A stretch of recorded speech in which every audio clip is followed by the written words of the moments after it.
26장은요 이제 우시야 왕의 통치, 그가 그의 치적과 또한 그의 실패에 대한 내용을 기록하고 있는데, 우시야 왕은 이제 이스라엘 백성들이 솔로몬 왕 이후에 이제 북이스라엘과 남유다로 이렇게 분열돼 가지고 이제 각각 이렇게 정치를 해나가게 돼 분열된 왕국이 이제 시작됐는데, 그 가운데서 분열된 왕국 가운데서 가장 번성하는 그런 시대였습니다. 뭐 정치적으로, 경제적으로, 국내적으로, 또 군사적으로 아주 그냥 엄청나게 번성하게 했는데, 그가 처음에 굉장히 이렇게 엄청난 치적을 쌓아 올리면서 정말로 하나님께서 크게 번성하는 이렇게 복을 주셨는데, 그 이유는 그가 처음에는 하나님을 경외하는 법을 가르치는, 즉 하나님을 두려워하는 법을 가르치는 선지자 스가랴가 살아 있었기 때문이었다고 말씀하고 있는데, 그가 스가랴가 사는 날 동안에 그가 하나님을 찾고 하나님 앞에 정직하게 행했다는 겁니다. 우리가 신앙생활 하면서 항상 늘 기억하고 있어야 될 부분이 뭐냐면, 하나님을 경외하는 신앙이 되어야 된다. 그게 무슨 말이냐면, 다른 것은 두려워할 이유가 하나도 없어요. 경외라는 건 두렵고 떨림으로 하나님을 섬긴다, 이런 뜻이에요. 아바드라는 말이에요. 그 앞에서 하나님 앞에 진짜 겸손하게 앞에 배를 딱 깔고 엎드리는 게, 이게 경외라는, 아바다라는 단어의 의미인데, 우리가 하나님을 두려워하고 하나님을 무서워할 줄 모르는 신앙은 전부 다 온전한 신앙이라고 할 수 없어요. 우리가 하나님을 알아가면 알아갈수록 우리 하나님이 절대 주권자가 되시며 그분은 참으로 두려우신 하나님이시다. 왜 두려웠겠어요? 완전한 공의의 하나님이시기 때문에. 하나님은 철저하십니다. 우리의 죄값에 대해서 반드시 거기에 대해서 보응하시는 분이에요. 이 죄에 대해서는 우리 하나님은요 가만히 넘어가는 법이 없어요. 아주 완벽하게 죄의 문제는 해결하시는 분이에요. 그것을 완벽하게 해결하시기 위해서 인간이 도저히 완전한 공의를 이룰 수가 없는 거예요. 완전히 이제 변화가 될 수가 없는 거예요, 하나님 앞에. 그런데 우리 아버지 하나님은 사랑의 하나님이시잖아요. 그러니까 독생자 예수 그리스도를 보내셔서 하나님의 공의를 완전히 이루신 역사가 뭐예요? 십자가 구속의 사건이에요. 모든 인류의 죄를 뒤집어 쓰시고 죄에 대한 대가를 탁 치르게 하시고, 이제 그분이 부활 승천하셔서 이제 다시 뭐로다 오신 거예요? 우리 인간을 구원하시고 성령으로 오신 거예요. 그분이 바로 예수 그리스도의 영이고 하나님의 영이라고 로마서 8장 9절에 말씀하시는 것이죠. 자, 어찌됐든 우리 하나님을 두려워하는 신앙이 돼야 돼요. 다른 거는 두려워하지 않아도 하나님을 두려워해야 돼요. 죄를 지면 하나님 앞에 죄를 짓는 거예요. 그게 얼마나 그래서 하나님을 두려워한다 이 얘기는 죄를 무서워한다 이런 뜻이에요. 죄를 무서워한다는 것은 하나님 앞에 결국은 뭐예요? 철저하게 그분 앞에 자기 자신이 누구인지를 정체성을 바르게 한다는 그런 뜻이에요. 우리는 죄밖에 지은 게 없거든요. 우리가 행하는 것마다 다 죄라는 거예요. 그러니까 내가 살아있다는 이 자체가 죄라는 거를 본질적으로 그걸 알아야 돼. 그래서 나는 항상 하나님 앞에 죽을 수밖에 없는 죄인이라는 거를 한시도 잊어버리면 안 돼. 경거망동하거나 배은망덕하거나 교만해지면 안 되는 거예요. 항상 겸손해야 됩니다. 그런데 우시야 왕이요, 이때 당시에 경제적으로 얼마나 엘롯을 정복을 했는데, 이 엘롯이 에시온 게벨이라고 에돔 땅에, 그러니까 아카드만의 그 해상무역의 중심지, 거기까지 딱 정복을 해가지고 아주 경제적으로도 굉장히 부흥하고, 대외적으로도 군사적으로도 엄청나게 번성하게 하고, 그 다음에 또 병기들도 새롭게 만들고, 그 하나님의 도우심으로 말미암아 그가 이렇게 번성하게 된 근본적인 이유는 딴 게 아니에요. 경제적으로뿐만 아니라 군사적으로뿐만 아니라 정치적으로 또 주변 나라들 그때까지 항상 이스라엘에게 가장 큰 가시가 뭐냐 블레셋이에요. 지금도 마찬가지예요. 팔레스틴이 다 그 나라의 원조죠. 이 블레셋의 큰 성 가드하고 아스돗 그 다음에 어디 땅이에요. 또 야분에 거기까지 다 성벽들을 다 무너뜨리고 거기를 다 정복을 할 뿐만 아니라 그 마온이라는 나라도 또 아라비아도 다 정복하고 그 다음에 암몬이라는 그런 부족 국가는 조공을 바치는 정도로 이렇게 솔로몬 왕 이후로부터 가장 번성하는 그런 나라를 이렇게 세워나간 거예요. 그 원인은 다른데, 그 이유는 다른 데 있는 게 아니라 5절이에요. 5절 말씀 한번 읽어봐요. 자, 시작. 하나님이 묵시를 밝게 하는 스가랴가 사는 날에 하나님을 찾았고 그가 여호와를 찾을 동안에는 하나님이 형통하게 하셨더라. 정직하게 행했고 4절 말씀에 보면 두 번째는 하나님이 묵시를 밝게 하는 스가랴라고 그랬는데 여기 개역개정은 그런데 70인역 그러니까 히브리어를 헬라어로 번역한 성경을 히브리 성경을 헬라 성경으로 번역한 걸 70인역이라고 그래요. 70인들이 번역을 했기 때문에 70인역이나 그 다음에 그 다른 번역본들에게는 또 이런 얘기를 해요. 여호와를 두려워하는 것을 가르치는 자 스가랴. 그러니까 하나님을 경외하는 법을 배워서 16살에 왕이 됐거든요. 어린 나이에. 그러니까 그런 것을 계속 스가랴한테 배운 거예요. 그러고 하고 나서 하나님을 경외하는 하나님을 찾고 그분을 두려워하는 늘 하나님을 찾고 그분을 두려워하는 이런 신앙을 가지고 있을 동안에 형통하고 번성하게 된 거예요. 하나님이 형통하게 하셨기 때문에. 그래서 그 이후에 쫙 나오는 6절 이후의 말씀들을 보면 아주 하나님이 하는 일마다 다 형통하게 한 거예요. 군사적으로 경제적으로 그 다음에 특별히 10절 말씀에 보면 농사를 좋아함이었더라. 하반절에 농업정책도 아주 확실하게 펼쳐나간 거예요. 그러니까 우리도 마찬가지예요. 하나님이 이렇게 함께 하시고 하나님이 도우시는 은혜 가운데 우리는 형통한 삶을 살아갈 수가 있는 겁니다. 이 땅에 살아가는 동안. 결국은 늘 겸손해야 되고 늘 주님 앞에서 하나님을 두려워할 줄 아는 이런 신앙을 가져야 되는 것이죠. 자, 그런데 문제는 뭐냐? 이렇게 번성하니까 이제 15절 말씀에 보면은 하나님의 귀한 도우심을 받아가지고 이렇게 크게 강성해졌다는 거예요. 그러니까 우리가 요때부터 이제 조심을 해야 돼요. 강성해져 갈 때, 그때에 이제 그가 강성하여짐에 16절 한번 읽어봐요. 이제 변질됩니다. 자, 우리 같이 읽어봐요. 시작. 그가 강성하여짐에 그의 마음이 교만하여 악을 행하여 그의 하나님 여호와께 범죄하되 그 여호와의 성전에 들어가서 향단에 분향하려 한지라. 자, 우리가요 항상 잘 나갈 때 조심을 해야 돼요. 형통할 때 조심을 해야 됩니다. 평안하고 문제가 없을 때 조심해야 돼요.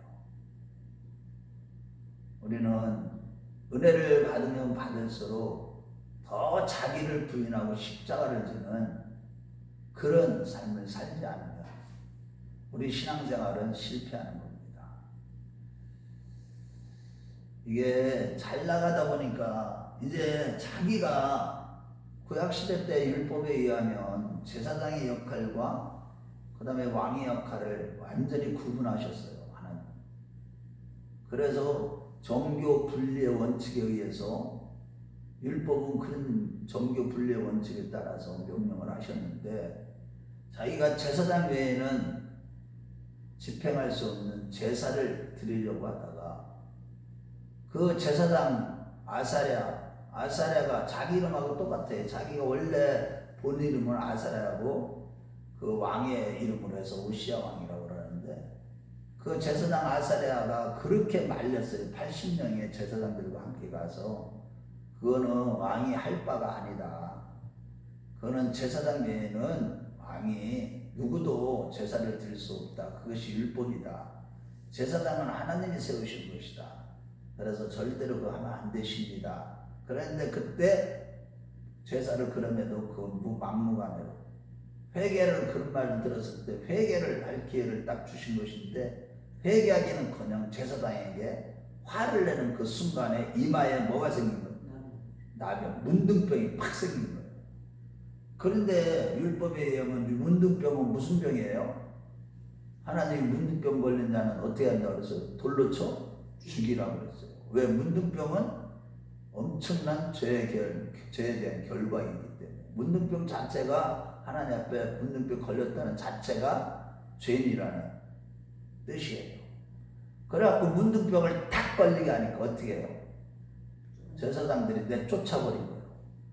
그리고 자기 자신에게도 또 하나님이 치시니까 그 성전에서 쫓겨나게 된 거예요. 그러고 나서 왕궁에도 못 들어갑니다. 별궁에 들어가서 죽는 날 동안에 그는 나아보지도 못하고 별궁에 혼자 거하면서 쓸쓸하게 보낸 거예요. 그러면서 그의 아들 요담이 그 왕의 저기 우시야 왕이 죽지도 않았음에도 불구하고 왕의 역할을 하고 있었죠. 그러고 나서 나중에 죽고 난 뒤에 왕의 묘실에도 들어가지 못하고 그 왕의 묘실 옆에다가 거기에서 장사를 치는 것이죠.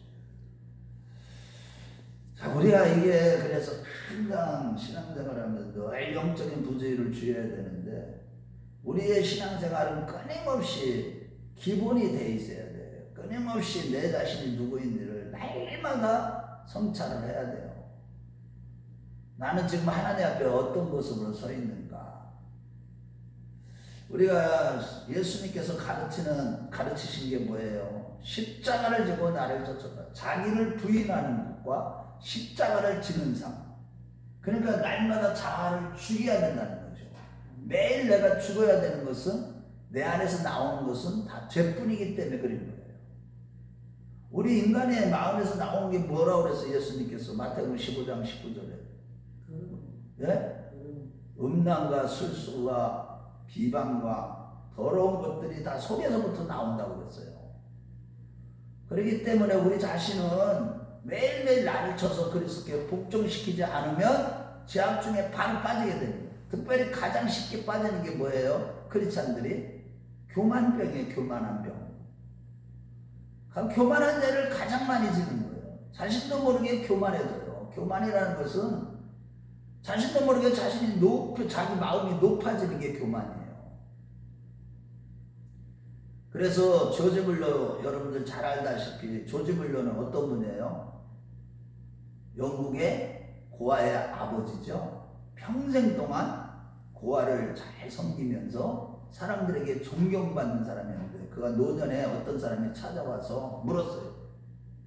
선생님, 어떻게 그렇게 평생을 갖다가 고아를 위해서 그렇게 헌신할 수가 있습니까? 그랬더니 대답하시는 게 잠깐 생각하시더니 이렇게 대답했다고 합니다. 내가 그렇게 할 수 있었던 것은 조지 물러가 죽었기 때문입니다. 조지 물러가 죽었다는 거야. 세상의 평판에 대해서 좋아하는 거, 싫어하는 거, 원망하는 거 이런 것들에 대해서 다 죽었다는 거. 거기에 아무런 반응을 안 했다는 거. 죽은 자가 무슨 말을 해요? 거기 어떻게 반응을 해? 그러면서 다만 자기가 가장 무서워했던 건 하나님 앞에 책망받는 것이고 가장 원하는 건 하나님 앞에 칭찬받는 것이었습니다. 그랬더니 그러자 이렇게 그 일을 하게 되었습니다. 이렇게 대답을 했다고 합니다. 진짜 우리도 내가 죽었으면 원망 불평이 나올 수 있어요? 없어요? 없죠. 그러니까 역설이에요. 죽고자 하는 자는 살고 살고자 하는 자는 죽는다. 영으로서 모면시를 죽이는 자는 산다는 거예요. 이게 사람의 힘으로 안 되는 거거든요. 내가 자기를 부인하는 거, 십자가를 지는 거, 사람의 힘으로 안 돼요. 그 마음이 성령의 능력과 하나님의 은혜로만 되는 것이지. 그래서 산상순의 삶도 예수님께서 사람으로서는 할 수 없으되 하나님으로서는 할 수 있느니라 이런 말씀을 주신 것도 다 그런 뜻이에요. 그래서 끊임없이 우리가 매일매일 나 자신을 쳐서 그렇게 동정시키는 바울 사도가 그렇게 살았잖아요.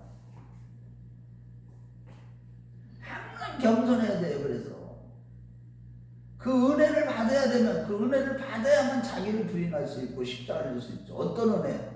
가장 큰 은혜, 성령 충만한 은혜를. 그래서 겸손한 자들에게 은혜를 주신다는 거예요. 하나님은 교만한 자를 비웃는다는 거예요. 비웃으시며 겸손한 자에게 은혜를 주신다. 우리 잠언 3장 34절을 한번 보세요. 다 아는 거지만 또 한번 찾아봐요. 잠언 3장 34절.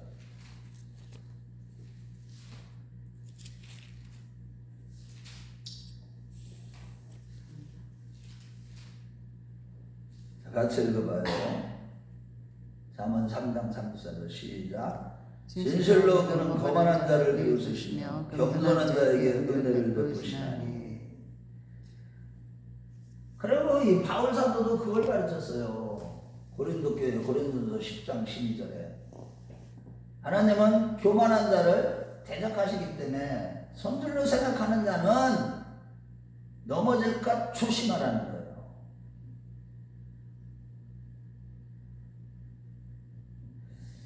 우리가 참 자기 힘으로 무엇을 하는 줄 알아요. 대부분의 사람들이 이제 자기 자신을 은혜 가운데 깨닫고 하나님을 알아가고 자기 자신의 정체성을 알아가고 내가 누구인지를 끊임없이 말씀을 통해서 조명받고 이렇게 살아온 사람들은 겸손해지게 되는데, 그렇지 못하는 사람들 말씀을 가까이 하지도 않고 또 성경도 읽지 않을 뿐만 아니라 기도하지도 않고 하나님을 찾지도 않는 사람들은 은혜를 비지 은혜를 받아야 되는데 마음이 높아지기 때문에 넘어질 수밖에 없어요. 모든 사람. 그래서 우리가 예수를 처음 믿는 것보다 더 어려운 거는 예수 믿고 이제 진짜 성도가 되는 게 더 어려운 거예요. 구원을 이뤄가는 게 더 어려운 거예요. 어떻게 보면 매일 나를 부인해야 돼. 바울 사도처럼 매일 나는 죽노라. 그러면서 또다시 매일 나는 새롭도다. 이게 뭐예요? 산자의 신앙으로 살았다는 거죠. 죽어도 살리실 하나님을 믿기 때문에 매일 죽을 수가 있는 것이고 자기를 부인할 수가 있는 것이죠. 그래서 저와 여러분도 여기에 진짜 이게 가짜 성도냐 진짜 성도냐가 바로 거기에서 드러나는 거예요.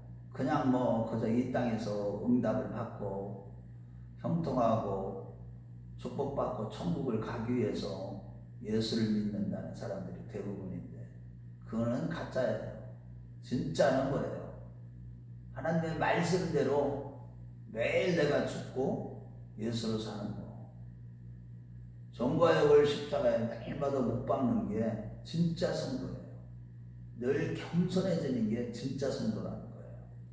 늘 하나님을 찾고 구하고 자기 자신을 부인하고 십자가를 지고 주님을 따라가는 자.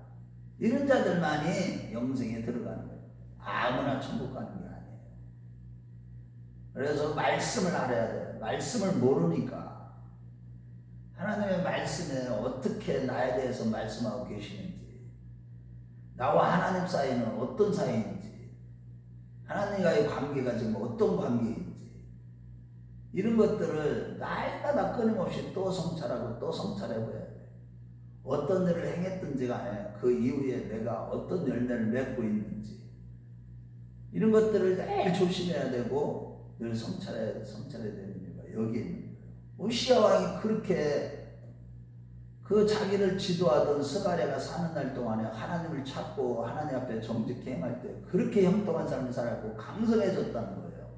그렇지만은 교만해지니까 한순간에 완전히 문둥병자가 돼버려가지고 비참하게 최후를 맞게 된다. 저 여러분은 매일매일 더 겸손해지고 또 더 겸손해지고 자기를 부인하고 십자가를 지고 주님을 따르는 진짜 성도들이 되시길 주의 이름으로 축원합니다.